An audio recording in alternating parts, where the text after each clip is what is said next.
Alright, in this video, we're going to look at how to slide and shuffle things around in KLWP. And to give you an idea of what I'm talking about, I'm going to tap this button down here and we're going to have some things slide in, but that's not the real thing I'm talking about here. I can tap on any of these squares and that particular square is going to come in and focus, and we're going to have some additional information pop up.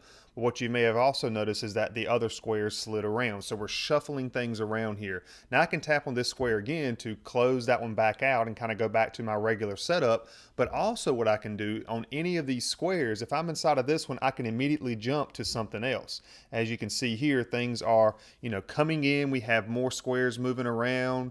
I can tap on my RSS feed. That's going to come into focus. The orange square is going to move down. I can tap on this red one up here. Something else is going to come into focus. But all of this stuff is getting shuffled around in a way such that we can have our information displayed to us front and center, but we still have quick access to all of these other pieces of our custom live wallpaper. For example, right here I can tap on that road and it will change my road or my wallpaper to a road.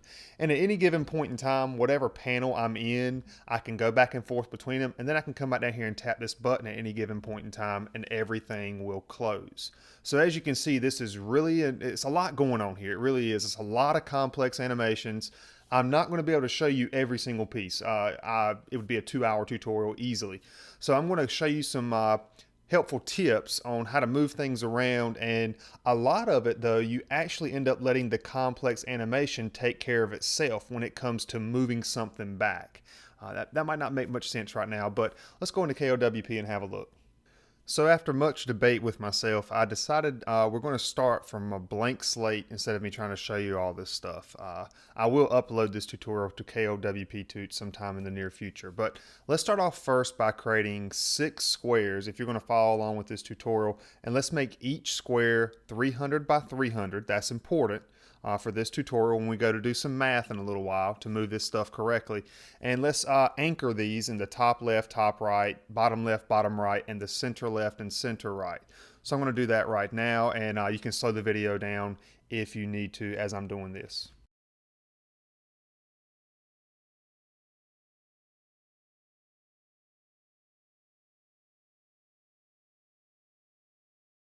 So what I've done here, again, slow that video down if you need to there to see how I was changing things. Just to kind of recap, I'm naming these BL for bottom left, BR for bottom right, and as a matter of fact, let's change that BR, just for a point of reference, let's change it to BTR. Now, you'll understand that once we get later on into this tutorial or to the next tutorial, because when we go to use our coding to make our coding real quick, if we use BR in our text global, it's going to think we're broadcasting for a task or variable or something like that. So I'm just going to call it BTR here, and you'll see why later on again. So now that we have these pieces set up, what we're going to go ahead and do is we're going to go over to our globals, and we're going to create a text global, and we're going to call it Go. So there's my text global, and for now, I just have it set to open. All right, now let's focus on this one up here. Let's focus on moving this red square to the center of the screen and having it zoom in. That's going to be the first thing we're going to focus on. Now, again, this is going to be a lot going on, but let's find that square. Top left. Okay, so I'm going to go to that square. And first of all, I want to go ahead and change something when I touch this square. So when I touch this entire piece. Now, again, notice something else too. I didn't mention this, but notice I have each square inside of an overlap group, and I have positioned the overlap group. So hopefully when you are slowing the video down, watching me create these squares, you notice I anchored the overlap group and not the square itself, but the entire overlap group. So when we touch this overlap group, I want to toggle a global switch. And the only global switch is Go. And what we want to do is we want to do the following. So if GVGo is not equal to the top left, I'm going to use TL to refer to top left. If it's not equal to that, then we want to set that text global equal to top left. If it is equal to top left, then we want to set it back to open. Now, that's not going to make much sense right now, but to kind of give you an overview, this is what's going to trigger the top left square to animate, come front and center on the screen and zoom, and ultimately later on we will have a text item or something else flash up for us. But for now, if it's not equal to TL, which stands for top left, then I want to set it to TL. If it was set to TL, then I want to set it back to open. And what this is going to be, this is just going to be my default word that I'm going to use to kind of go back to the regular setup where I see all 6 squares like you see right here. So this is what I would want to see every time I text global variables equal to open. I want to be able to see this. Now, let's add an animation to this red square that we see here. So let's go to animation. We're still inside of our TL overlap group that sits inside of root.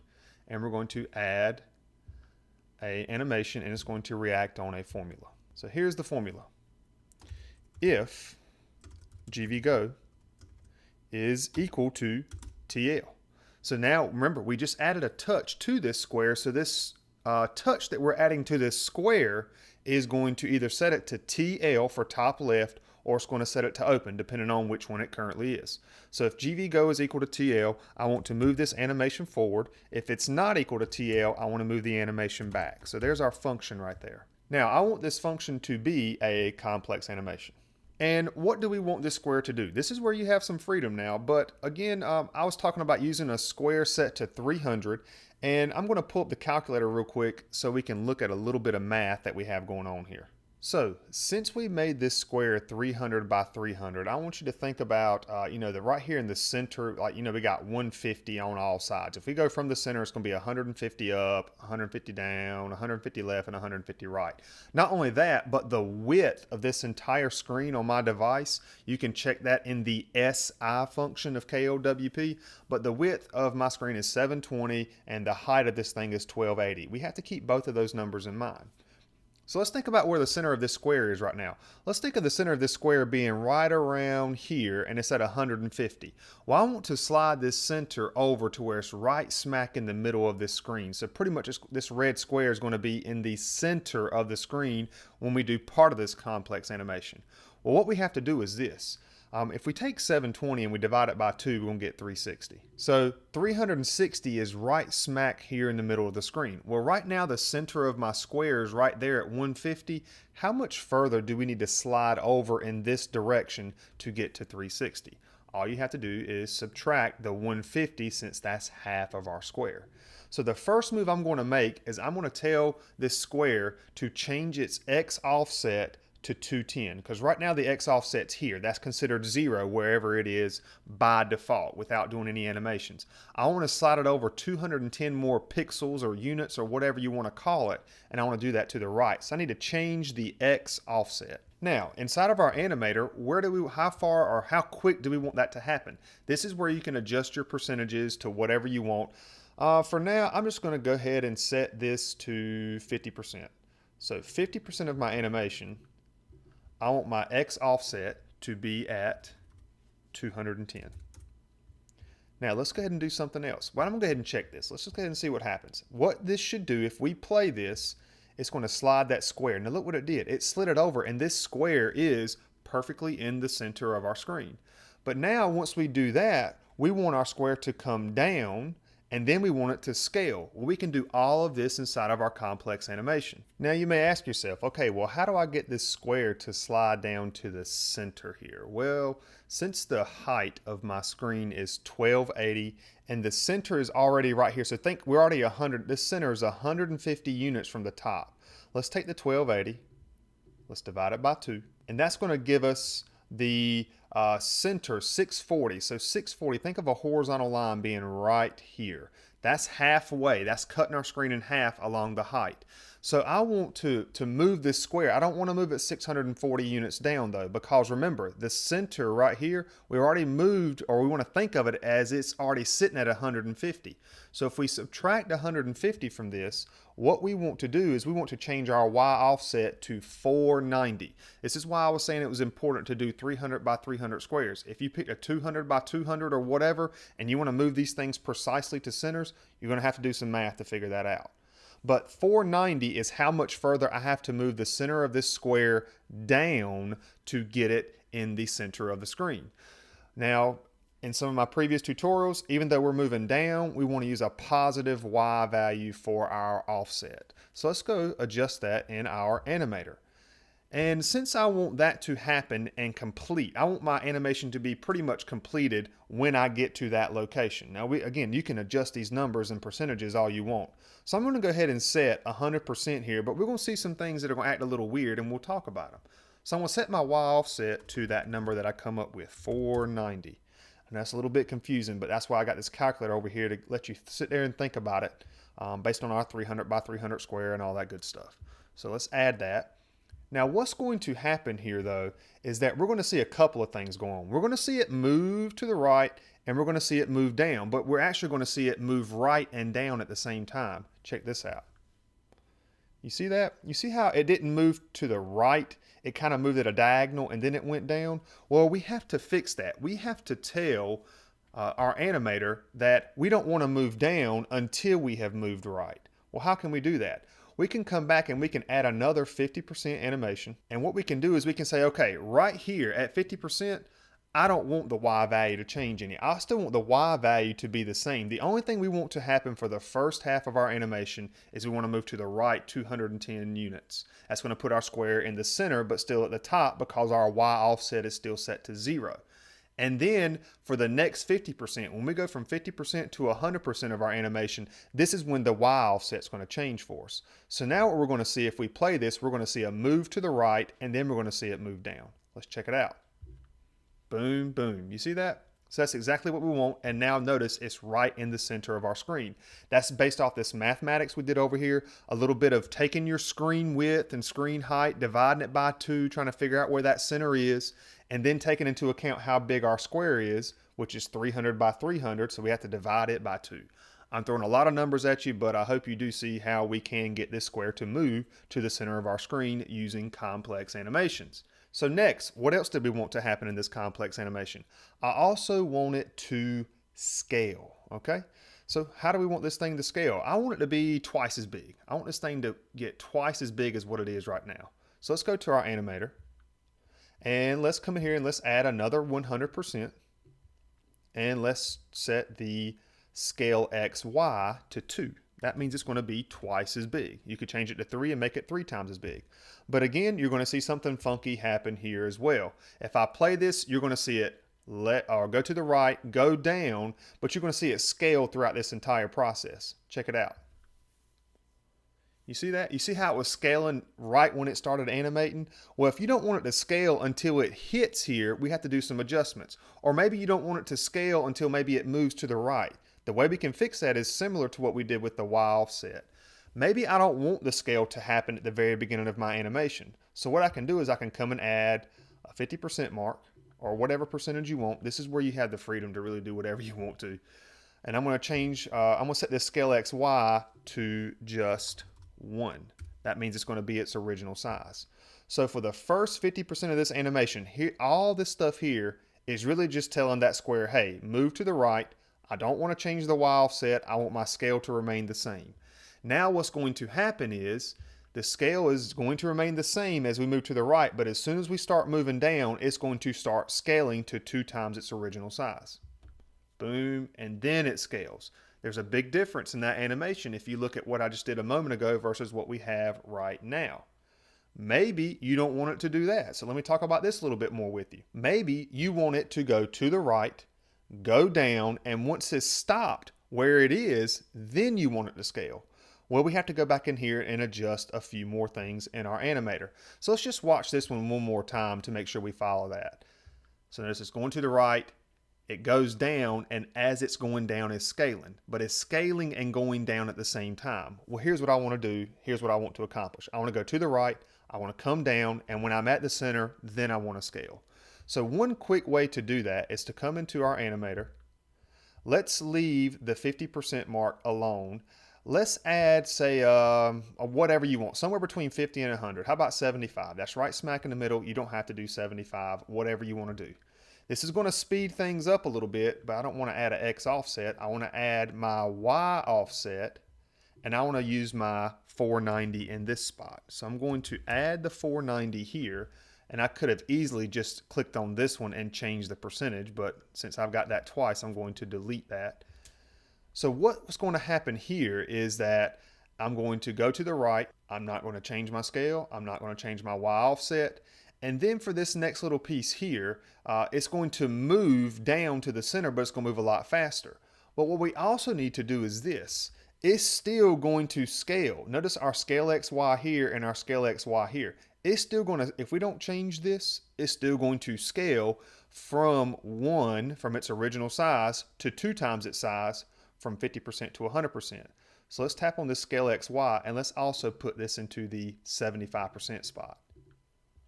Here's what this is going to do. It's going to go to the right, it's going to come down, and then finally for that last 25% of the animation, it's going to scale from 1 to 2, which means it's going from its original size to 2 times its size. So let's check that, and now let's check out this animation. You see that? That's a totally different animation versus the other two that we've looked at. It's going right, down, then scale. So this is where I'm going to come to close to the conclusion of the first part of this tutorial. If you're interested in more, please like or comment below and let me know to keep going, because I want to make sure this is worthwhile, because it is really involved. And as you can see, we've only done a small portion. But hopefully by me doing all this, you have seen how you can slide things around, use a little bit of math if you want to move things to the center of the screen. And before I end this one, I do want to show you a quick thing that you can do to this green square. Now the red one, we've already got our complex animation applied to it. And as a matter of fact, we can tap this red square here and we can move this red square around. So let's talk about a few more things before we end this video. I'm going to go back to the root and I'm going to add a text item. And all I want this text item to do is I want it to give me whatever GVGO is. So I'm going to delete this default stuff and I want to see what GVGO is currently set to. This is very helpful when you're testing things out. So right now it's set to open. I'm going to position this at the bottom of the screen just to get it out of the way for a little while, and I'm going to bump the size up. Now what I want to go ahead and do is I want to take this animation. Now watch, if I tap on this red square, notice that it changed to TL, because that's how we applied that code back at the beginning. You know, we said if GVGO is not equal to TL, set it to TL, otherwise, so now notice if I tap my red square, otherwise it's going to set it back to open. So tapping this square is either going to make the global variable go, that text global, it's either going to make it TL or it's going to make it open. So let's real quick, let's copy our animation from this red square, let's copy it into the green square, and let's also apply touch. We can do this much faster now that we have everything set up, and hopefully you can rack your head around everything I talked about back there with that top left square. So I'm gonna go to my top left square, grab that animation, I'm gonna copy and paste it into the green one, the top right square. So there we go. And I need to change a few things inside. Well, before we do that, let's go ahead and add our touch to our green square as well.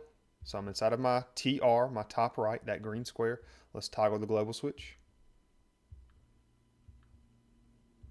And we want to now be able to set this text global to TR for top right. So therefore we have if GVGO is not equal to TR, which stands for top right, then we want to set it equal to top right.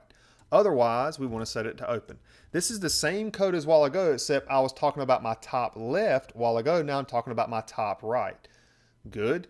Now let's go change a few things in this animation that we copied over from the top left. So first of all, change your formula. I only want this green square to animate. Since I had this animation copied into my green square, my top right, I only want it to animate if GVGO is equal to TR, which stands for my top right. So I've changed that. And now there's one more thing we have to change as well. We have to make sure well, let's just go ahead and look at it. Let's just look at a few things and then we'll see what we have to change. My red one's gonna work great. You know, the red one's moving right, going down.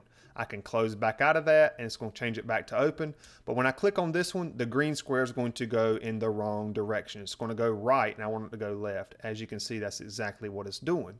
So all we have to change though, but notice that the value of the text global is changing to TR, which is triggering this animation because we've changed our formula right here.